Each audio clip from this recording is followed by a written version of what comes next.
Hello viewers, welcome to কর্মসংস্থান online. প্রত্যেককে স্বাগত জানাচ্ছি কর্মসংস্থান অনলাইন ইউটিউব চ্যানেলের আরেকটি নতুন ভিডিওতে। আজকে জিএনএম এএনএম নার্সিংয়ের কাউন্সেলিংয়ের ফার্স্ট সিট অ্যালটমেন্টের রেজাল্ট পাবলিশ হয়েছে। আশা করি ইতিমধ্যে তোমরা প্রত্যেকে চেক করে নিয়েছো। তো এই ভিডিওতে কিছু গুরুত্বপূর্ণ বিষয় তোমাদের সঙ্গে শেয়ার করছি।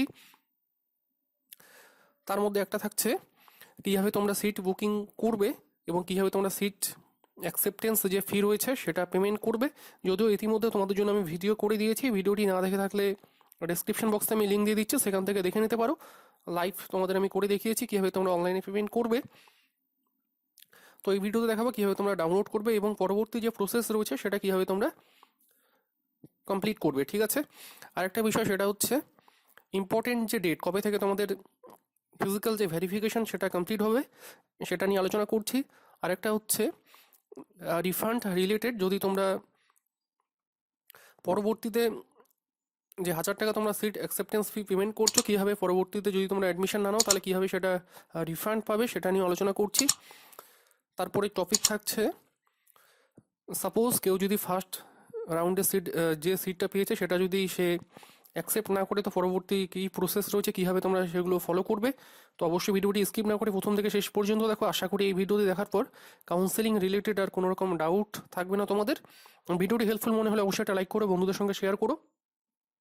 প্রতিটি আপডেট ঠিক সময় মতো পাওয়ার জন্য অবশ্যই চ্যানেলটি সাবস্ক্রাইব করে নিও এবং পাশে থাকা বেল আইকনে ক্লিক করে অল নোটিফিকেশন অন করে দিও। যারা এখনও আমাদের টেলিগ্রাম চ্যানেলে জয়েন করোনি অবশ্যই টেলিগ্রাম চ্যানেলে জয়েন করে নাও, সেখানে যদি তোমার কোনো কোশ্চেন থাকে অবশ্যই করতে পারো।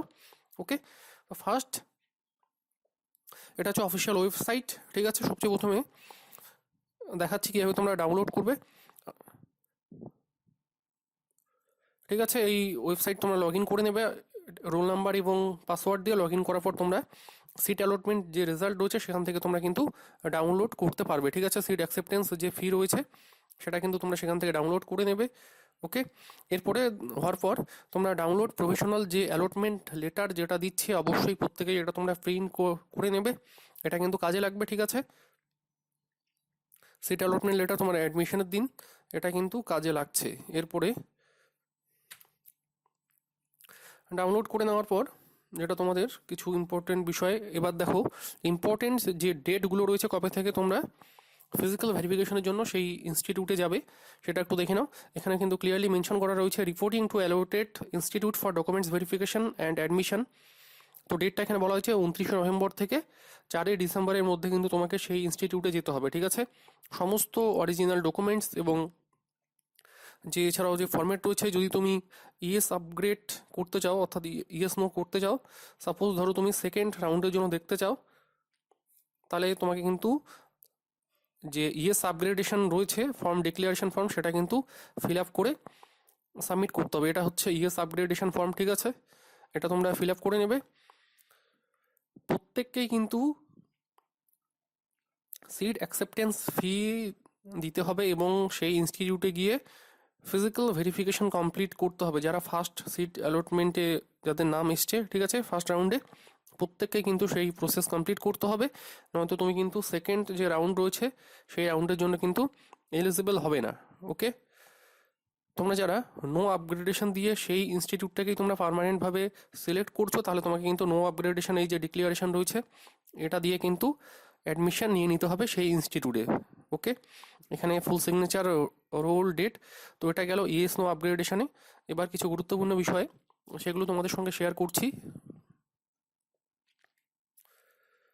ইএস নো আপগ্রেডেশন এটা বলে দিলাম, ডাউনলোড লিঙ্ক আমি ডেসক্রিপশন বক্সে দিয়ে দেবো, তোমরা সেখান থেকে কিন্তু ডাউনলোড করে নেবে। তাও আরেকবার বলে দিচ্ছি, যারা ফার্স্ট রাউন্ডে তোমাদের পছন্দের ইনস্টিটিউটে যদি তুমি পেয়ে যাও, তাহলে তোমাকে নো আপগ্রেডেশন যে ফর্মটা রয়েছে ডিক্লারেশন ফর্ম সেটা দিতে হবে। যদি তুমি চাও যে সেকেন্ড রাউন্ডের জন্য দেখবে, তোমার মন মতো কলেজে তুমি ফার্স্ট রাউন্ডে পাওনি, সেক্ষেত্রে তোমাকে কিন্তু ইএস আপগ্রেডেশন যে ফর্মটি রয়েছে সেটা কিন্তু তোমাকে ইনস্টিটিউটে জমা করতে হবে, ঠিক আছে। এটা গেল ইএস নো আপগ্রেডেশন। তো এরপরে ইম্পর্টেন্ট যে ডেটগুলো সেগুলো বলে দিয়েছি তোমাদের। 29 তারিখ থেকে 4 ডিসেম্বরের মধ্যে কিন্তু সেই ইনস্টিটিউটে চলে যাবে। সেকেন্ড হচ্ছে রিফান্ড রিলেটেড।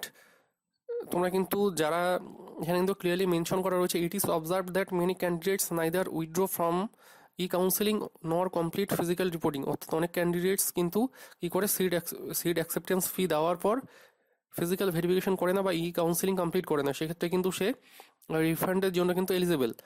20% টাকা কেটে নিয়ে কিন্তু বাকি যে টাকা রয়েছে সেটা কিন্তু তোমার যে ব্যাঙ্ক অ্যাকাউন্ট রয়েছে সেখানে কিন্তু ডাইরেক্ট বেনিফিট ট্রান্সফার যে রয়েছে ডিবিটি অর্থাৎ এনইএফটির মাধ্যমে বা আরটিজিএস এর মাধ্যমে কিন্তু তোমাকে তোমার ব্যাঙ্ক অ্যাকাউন্টে ট্রান্সফার করে দেওয়া হবে, যেমনটা এখানে বলা হয়েছে। তার জন্য কিন্তু তোমাকে একটা অ্যাপ্লিকেশন ফর্ম সাবমিট করতে হবে। এই যে ফর্ম্যাটটা দেখতে পাচ্ছ ডেসক্রিপশন বক্সে আমি লিঙ্ক দিয়ে দেবো, এই ফর্ম্যাটটি তোমরা ফিল আপ করে কিন্তু যে অ্যাড্রেস রয়েছে সেই অ্যাড্রেসে কিন্তু সেন্ড করতে হবে। অ্যাড্রেসটা বলে দিচ্ছি, the registrar West Bengal joint entrance examination board, এই অ্যাড্রেসে কিন্তু সেন্ড করতে হবে একটা নির্দিষ্ট ডেটের পরে, সেটা আমি পরে তোমাদের কিন্তু জানিয়ে দেবো, ঠিক আছে। All application receipt during March to August, যারা মার্চ আগস্টের মধ্যে যদি তোমাদের ইস্যু হয় সেক্ষেত্রে তোমরা কিন্তু টাকা পেতে পেতে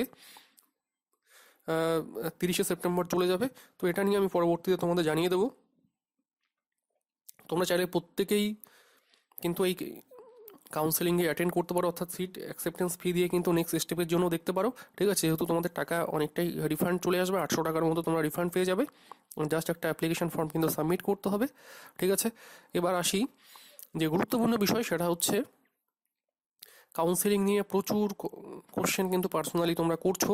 এবার ভালো করে এই বিষয়গুলো একটু বোঝার চেষ্টা করো, ঠিক কী কী ডকুমেন্টস নিয়ে যাবে। ইতিমধ্যে তোমাদের জন্য আমি প্রতিটি বিষয় নিয়ে কিন্তু আলোচনা করছি, তাও একবার বলে দিচ্ছি কী কী ডকুমেন্টস লাগবে তোমার দেখে নাও।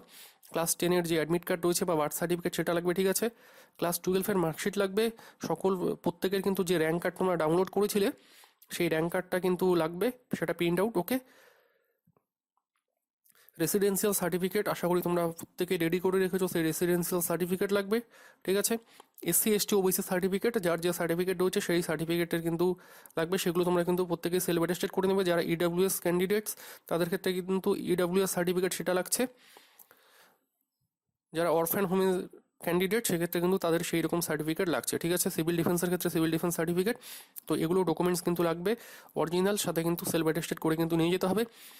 এরপরে যে ইম্পর্টেন্ট বিষয় সেগুলো একটু মনোযোগ দিয়ে বোঝার চেষ্টা করো। নথি যাচাইয়ের নিম্নলিখিত ফল হতে পারে: প্রার্থীর শিক্ষাগত মান প্রাপ্ত, এগুলো তো বলার কোনো প্রয়োজন নেই, এটা দেখো জাস্ট আ সেকেন্ড, এখান থেকেই বলে দিচ্ছি তাহলে একটু ভিজিবিলিটি।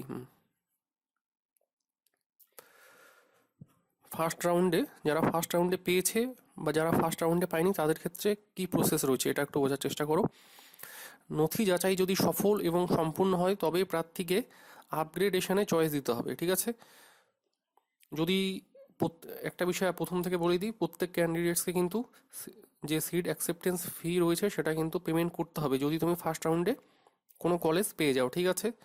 দেওয়ার পর তোমাকে কিন্তু সেই যে অ্যালটমেন্ট লেটার রয়েছে সেটা নিয়ে গিয়ে কিন্তু যে কলেজে বা ইনস্টিটিউটে তুমি পেয়েছো সেই কলেজে কিন্তু তোমাকে ফিজিক্যাল ভেরিফিকেশনের জন্য যেতে হবে।